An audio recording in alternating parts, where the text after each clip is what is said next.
राजद के वरिष्ठ नेता और राष्ट्रीय उपाध्यक्ष रघुवर प्रसाद ने कोरोना से निपटने को लेकर राज्य सरकार और केंद्र सरकार को अक्षम बताया है। रघुवंश प्रसाद ने पटना में एक प्रेस कॉन्फ्रेंस कर बिहार सरकार पर जमकर निशाना साधा। रघुवंश प्रसाद ने कहा कि बिहार में लाखों की संख्या में प्रवासी मजदूर वापस आए हैं, लेकिन सरकार उनकी कोई व्यवस्था नहीं कर पाई है। उन्होंने कहा कि सरकार ने बिना किसी स्पष्ट नीति के देश में लॉकडाउन किया गया और बिना किसी तैयारी के लॉकडाउन हटा लिया। कोरोना के मामले में देश ने चीन को भी पीछे छोड़ दिया है। रघुवंश प्रसाद ने कहा कि राज्य सरकार लोगों को बीमारी के बीच छोड़कर चुनाव में जुट गई है। प्रदेश में अपराध, भ्रष्टाचार, बेरोजगारी और किसानों की समस्या बढ़ी है, लेकिन राज्य सरकार के मंत्री और नेता चुनाव में व्यस्त हैं। उन्होंने कहा कि अगर सरकार मजदूरों के रोजगार और किसानों के मामले में ध्यान नहीं देगी तो राजद इसके लिए आंदोलन करेगी। क्या कोविड-19 की वजह से आपकी पढ़ाई भी थम गई है? ईस्टर्न इंडिया का सबसे विश्वसनीय नाम मेंटोर्स एड्यूसर्व आपके लिए लाए हैं मी डिजिटल। ये सिर्फ ऑनलाइन क्लासेस नहीं है, ये है एक वर्चुअल क्लासरूम प्रोग्राम। आपको मिलेंगी क्लासरूम कोर्स की ऑलमोस्ट सारी फैसिलिटीज। आज ही प्ले स्टोर से मी डिजिटल ऐप डाउनलोड करें। और बड़े पैमाने पर इसकी लूट हुई है, इसका छानबीन जांच पड़ताल होना चाहिए। फिर घोषणा इनकी रोज दिन वो जरूरी है, कुछ न कुछ घोषणा करने का। डपुर संघ की घोषणा किसान के लिए, मजदूर के करीब कहते हैं कि हम सबके काम दे देंगे, माने रातों रात सब फैक्ट्रियां खुल जाएगी बिहार में और सब लोग को काम मिल जाएगा, बहालियां हो जाएगी। अरे कुछ तो शर्मिंदा होइए जो क्या स्थिति है। उधर वो एगो लड़की ले आई, सब लोग उसका जयकार साइकिल पर, दरभंगा ज्योति, तो उसका पुरस्कार ना एगो अभिनंदन धरा गया था तो छूट गया, तो उसका हुआ मार महिमा मंडित किया गया, छोड़ दिया पाकिस्तान तो यहाँ आकर के। तो उसी तरह से सरकार चुल्लू भर पानी में डूब पड़े कि कैसी परिस्थिति पैदा हुई कि वह लड़की निराश्रित होकर के साहस दिखाने का काम किया और अपना पिता के साइकिल पर लाद करके जाए। एक उदाहरण है, लेकिन ऐसे तो लाखों घटनाएं हुई है। सरकार के प्रति किसी का भरोसा नहीं रहा तो चल दिया है अपना भगवान के नाम पर पैदल और रास्ते में भूखे प्यासे जैसे तैसे। फिर विधि व्यवस्था में हुआ से लॉकडाउन में कुछ चोट चुहार ठीक रहेगा, और तेजी हो गई मार काट। वहाँ गोपालगंज में 13 हत्या, 3 गो के हत्या हुई। इनका अभियुक्त हैं इनके विधायक श्री नीतीश कुमार जी दावा करते ना मैं किसी को बसा। प्रवासी लौटने को क्वारंटाइन, अब क्वारंटाइन सेंटर में जगह नहीं है तो अब कहता है से होम क्वारंटाइन में जाइए, घरे जाइए। पूछ लेता है क्या है, बुखार है, तबीयत खराब है, गला दुखाता है, नहीं खांसी होती है, उसके बाद उसे बंद होगा। अब कोई क्वारंटाइन सेंटर नहीं है जहाँ पर मारा पीटी, कहा सुनी, धक्का धुकी, उत्पात नहीं हुआ। न कहीं खाने का है, न कोनो बिछौना है, उन्हें से वो काट दिया, उन्हें से वो ला रहा है, कनो ले गया। आई कहे हैं कि उन्हें सुनते थे 2400, आई सुनते हैं कि 5400 प्रति बेड। लूट 20 लाख करोड़ का पैकेज दिया, वो जुमला पैकेज है।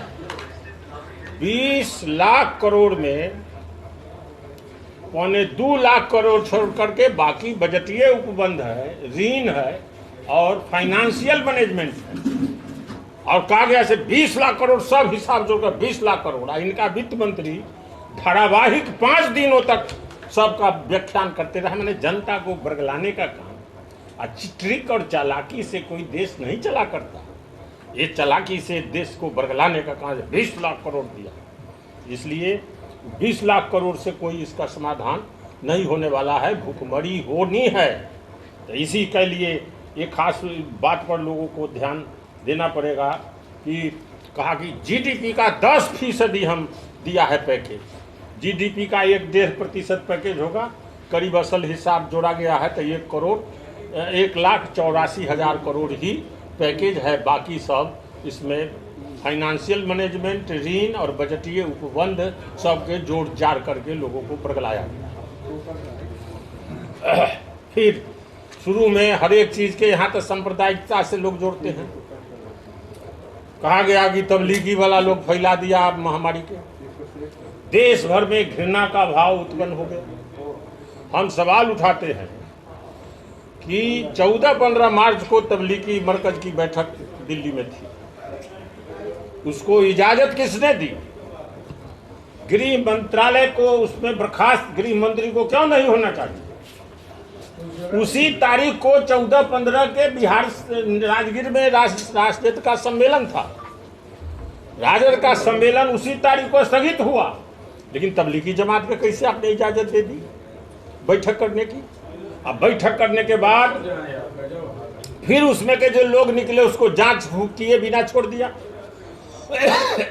देश भर में प्रचारित किया गया से तबलीगी वाले लोग फैला दिए। एक कम्युनलाइज करना या महामारी को भी, देश को बरगलाना, देश को धोखा देना जनता का। गांव में मैं रहता हूँ, एक मुस्लिम तरकारी बेचना चाहता, भगा उसको तरकारी बेचने से कोई खरीद नहीं रहा। इतना घृणा का भाव जनता में फैला दिया। देश मजबूत हो सकता कभी? इस तरह से घृणा का भाव फैले बिना कारण के, बिना मतलब के। बिहार शरीफ में भी तबलीगी की बैठक हुई है 14-15 की। किसने इजाजत दी? कौन इसका हुक्म देने वाला है, अलाउ करने वाला? क्यों नहीं आपने उसका वीजा कैंसिल किया? क्यों नहीं स्थगित किया?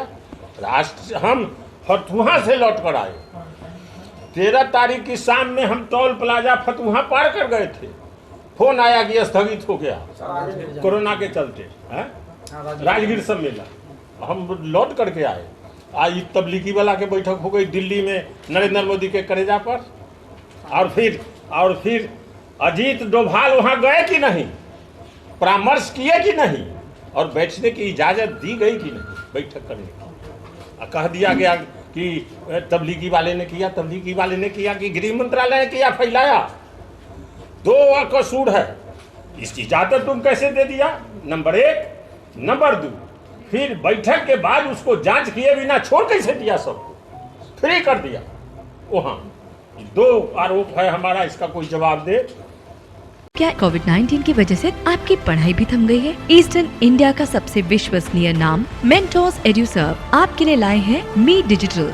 ये सिर्फ ऑनलाइन क्लासेस नहीं है, ये है एक वर्चुअल क्लासरूम प्रोग्राम। आपको मिलेंगी क्लासरूम कोर्स की ऑलमोस्ट सारी फैसिलिटीज। आज ही प्ले स्टोर से मी डिजिटल ऐप डाउनलोड करें। प्रवासियों मजदूर के आने में सबसे ज्यादा नीतीश कुमार आनाकानी किए हैं वापिस लाने में, लड़का के वापिस लाने में। किरानी नाहित गाइडलाइन पढ़ रहे थे। गाइडलाइन पढ़ता। सरकार का कर्तव्य है कि अपनी जनता की सुरक्षा, उनको सहूलियत हम किसी कीमत पर करेंगे। सारा कानून उसके मुताबिक बनावे। कहा से केंद्र गाइडलाइन बनावे और दूसरा प्रदेश मंगा रहा है। त्राही वहाँ भूख हड़ताल अनशन है, त्राही है, लोग पैदल चल दिया। आ गया प्रवासियों के चलते फैल रहा है। फिर प्रवासी को उधर तबलीगी जमात के आरोपित किया और प्रवासी के आरोपित कर रहा है। बाहर तुम छोड़ दिया रहने को, उनको संक्रमित होने दिया, अब बाद में अब उसको वापिस आवेगा तो संक्रमण आएगा ही, और उसको फिर बदनाम करने का काम गरीब आदमी बेचारा, उसकी पीड़ा वर्णन नहीं की जा सकती। 4-5 करोड़ प्रवासी मजदूर अपना बाल बच्चा के लिए, पेट के लिए अपना घर छोड़ करके बाहर में मेहनत पसीना बहाने का काम, मजदूरी का काम करते हैं। जब निराश्रित हो गए, जब कुछ दिनों तक उन्होंने वेट भी किया है, लेकिन जब भूखमरी की स्थिति हो गई, ठेकेदार काम बंद कर दिया, मजदूरी बंद हो गई, कारखाना बंद हो गया, घर भाड़ा मुश्किल हो गया, उधार मिलना बंद हो गया। अब बाल बच्चा सहित जो वहाँ पर है मरने को जब तैयार हुआ, से भाई कोई उपाय नहीं था, यहाँ भूखमरी से अच्छा चलो कोरोना से मर जाओ से अच्छा पैदल चल दिया। लाखों करोड़ों लोग पैदल चले हैं, उसमें दूसरे तो पिचा कर मर गया, रेल लाइन से कट गया, हाईवा से पिचा गया, सब देश भर में सब हिसाब लगभग। रेल ट्रेन में 80 से ज़्यादा लोग, आरपीएफ की रिपोर्ट है उसका है 200 और इधर 80, और रास्ते में भूखे प्यासे, कोई टेम्पू से, कोई रिक्शा से, कोई भगवानपुर का बंगलोर से ठेले पर अपना परिवार के लाद कर ले आया और चला आया। ठेले से, ठेला चलाता था उसी, माने जो हाईवे के बगल में जिनका घर है वो साक्ष्य हैं। सैकड़ों लोग गठरी मोठरी माथे पर लेकर के चल रहे हैं, भूखे प्यासे रास्ते में मर गए, कितना लोग कहीं कोई ट्रक से कोई किसी हिसाब से चल रहे हैं। एगो 1 लाख रुपया में ट्रक भाड़ा करके आया, एगो 60,000 देकर एगो गार्ड साहब के ट्रेन में, मालगाड़ी के ट्रेन में चढ़ गया। ये सब एक वो उदाहरण देता हूँ, लेकिन लाखों करोड़ों इस तरह की घटनाएं देश में हुई है जो पीड़ा का वर्णन नहीं। प्रधानमंत्री जी ने भी लिप सिंपैथी कहा है, शब्दों में वर्णन नहीं किया जाता। प्रधानमंत्री जी इसके लिए जिम्मेदार कौन है? जो करोड़ों मजदूरों के साथ जो अमानवीय व्यवहार हुआ देश में, और वो मजबूर हुए पैदल चलने को और बाल बच्चा के लेकर के अब मरने को भूखे प्यासे, कौन इसके लिए जवाबदेह है? और आपने क्या इंतजाम किया था, क्या सोचा था? और इधर से ये नीतीश कुमार जी डरे हुए हैं, नहीं नहीं हम वापस नहीं लावेंगे, वापस नहीं लावेंगे। अब कहते हैं हम पैसा बांट रहे हैं। अब ये सब लोग वोट लड़ रहे हैं कि कोरोना से मुकाबला कर रहे हैं, खाता में बल हम पैसा भेज रहे हैं। अब कहते थे इतना लोग के हम कार्ड दिया, 15 वर्षों में आप कितने लाख लोगों को कार्ड नहीं बनने दिया, नहीं बनाया, अनाज नहीं मिला, कितने वर्षों से नहीं मिला, इसका हिसाब सब जनता खोजे।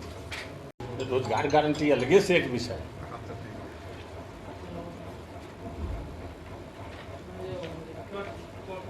लेकिन महामारी से लड़ना है, इसलिए हिंदुस्तान के लोगों ने कष्ट सहन किया, झेला, नहीं तो विद्रोह होता। इसमें कई देशों में इसका खिलाफ प्रदर्शन हुआ है, आंदोलन हुआ, कई देशों ने लागू किया है, लेकिन मौका दिया 10 दिन, 15 दिन, 5 दिन, 7 दिन से भाई लॉकडाउन करेंगे, लोग तैयारी। ये झटपट क्या है, अब समझा जाए।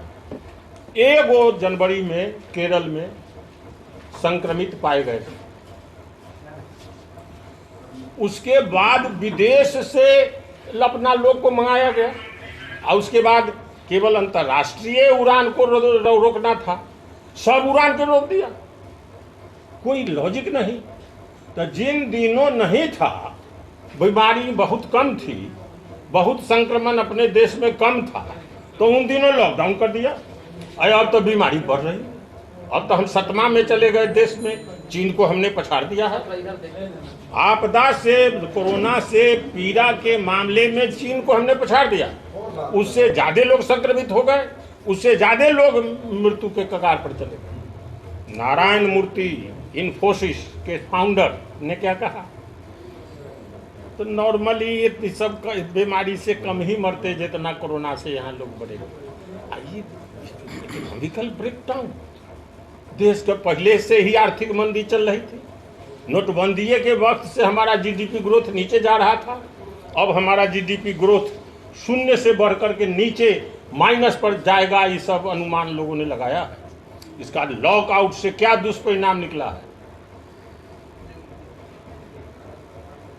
12 करोड़ से ज्यादा, 12 करोड़ 40 लाख लोगों की नौकरी चली गई, काम चला गया, रोजगार छिन गया, कहां से खाएंगे? 13 करोड़ लोग गरीबी रेखा से नीचे चले गए। वर्ल्ड बैंक ने कहा है कि 1 करोड़ 40 लाख लोग तो भूखमरी के कगार पर चले गए, ज्यादा मार्जिनल स्थिति में चले गए, उनका कोई ख्याल नहीं किया गया। अब और इसमें चीन का कसूर कितना है से दुनिया के लोग अब जानने लगे हैं। अक्टूबर 2019 में इसका पता लगा, डॉक्टर लियांग वहाँ थे, उन्होंने पता लगाया था, उनको जेल में डाल दिया कि आप अफवाह कर रहे हैं, और फिर उसी संक्रमण से उनका देहांत भी हो गया और विश्व से छिपा कर रखा गया, और इसी से ये विश्व महामारी के रूप में अब फैल गई है। इधर विश्व महामारी के रूप में फैल गई तो उधर अब लद्दाख में हुआ, सेना जुटा करके भारत को तबाह करने के लिए सीमा पर विवाद खड़ा किया, जो ये कोरोना में लगे हुए हैं तो इनको हम अलग हरान करें। तो ये स्थिति हो गई। अमेरिका में ट्रंप को वहाँ से एक विद्वान का भी लोग सब ने सुझाव दिया कि कैसे मुकाबला हो, कोई ख्याल नहीं किया ट्रंप। और यहाँ भी इन्होंने कोई ख्याल नहीं किया शुरू में। वहाँ से जनवरी में आए थे ट्रंप यहाँ अहमदाबाद में, करोड़ लोग उनका स्वागत करेंगे, वो अपने बयान किए, और उसमें लगे हुए थे सब आबादी को झकाया गया जे भाई झोपड़ी न कहीं देख ले ट्रंप यहाँ, उनका स्वागत में मशगूल थे प्रधानमंत्री। आज फैल रहा है कोरोना आया, उसका कोई परवाह इन दोनों महापुरुषों ने नहीं की। तो अमेरिका तो झेल रहा है, हिंदुस्तान को भी झेलना पड़ेगा, और हिंदुस्तान भी झेलने को तैयार है। क्या उपाय? इसलिए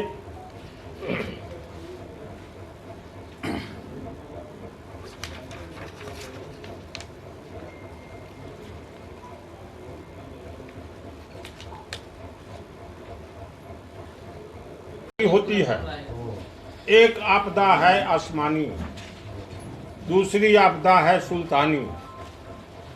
हिंदुस्तान अभी दोनों आपदाओं से तबाह है, ग्रस्त। एक तो आपदा कोरोना कहाँ से, चीन से शुरू हो गया, यहीं आ गया, महामारी, विश्व महामारी। फिर उन्हें अम्फन, समुद्री तूफान, बंगाल और उड़ीसा तबाह हो गया। फिर इधर निसर्ग, महाराष्ट्र और गुजरात तबाह हो रहा। तो एक तरफ हिंदुस्तान के लोग आसमानी आपदा से तबाह है, और कहा गया कि उस आपदा से मुकाबला के लिए, कोरोना विश्व महामारी के मुकाबला और उसको खत्म करने के लिए लॉकडाउन हम किया। लॉकडाउन न सुविचारित था, न सुचिंतित था, न सुनियोजित था। वह एक आपदा के तरह है, और सुल्तानी आपदा उसी को मैं कहता हूं। जो सरकार के द्वारा आफत हो वो है सुल्तानी, और जो प्रकृति के द्वारा हो, भगवान के द्वारा हो, वो है आसमानी। तो ये दोनों आपदाओं से हिंदुस्तान के लोग तबाह। लॉकडाउन को समझिए, 22 मार्च को जनता कर्फ्यू, जनता कर्फ्यू जनता करेगी कि प्रधानमंत्री करेंगे? प्रधानमंत्री ने कहा कि जनता कर्फ्यू हो गया। अचानक कोई न राय है, न सलाह है, न परामर्श है, न अपने कैबिनेट में, न अपने लोगों से, न कहीं। और फिर 24 मार्च से एकदम लॉकडाउन। 135 करोड़ की आबादी हिंदुस्तान की, इतने लोग देश में, कोई खड़े है, कोई डॉक्टर के यहाँ, कोई अस्पताल में है, कोई कुटुंबी में है, कोई यात्रा में है, कोई होटल में है, सारी गतिविधि ठप। ये भाई क्या बात हो गई कि ये लॉकडाउन कोई सुना नहीं था, आज लॉकडाउन हो गया, सब जगह यातायात सब ठप, रेल ठप, बस ठप, जो जहाँ है तबाह हो गए। कोई खुशहाल नहीं रहा, सब लोग तबाह हो गए। लेकिन अमीर आदमी इसको बर्दाश्त किया है, गरीब आदमी, मजदूर बर्दाश्त नहीं कर सकते। महात्मा गांधी जी ने कहा था लिटमस टेस्ट करो, कोई काम करो तो देखो जो इसमें गरीब आदमी कहाँ पर है, गरीब आदमी का क्या हो। तो प्रधानमंत्री नरेंद्र मोदी जी लिटमस टेस्ट में गांधी जी के में फेल हो गए। कोई उन्होंने ख्याल नहीं किया। 4-5 करोड़ प्रवासी मजदूर, सबका कोई ख्याल नहीं हुआ कि इसका क्या होगा। छोटी छोटी दुकानें हैं जो रोज दिन काम करते थे, कुछ जीविका हासिल करते, सब ठप। कहाँ से उखाएगा, कोई परवाह किसी ने नहीं किया, और ये होगा। बजरंगबली, आप ही का जो योजना था मनरेगा, वही आधार बन रहा है। लेटेस्ट खबरों के लिए देखते रहिए MUZ न्यूज, और ताज़ा अपडेट पाने के लिए चैनल सब्सक्राइब करना ना भूलें।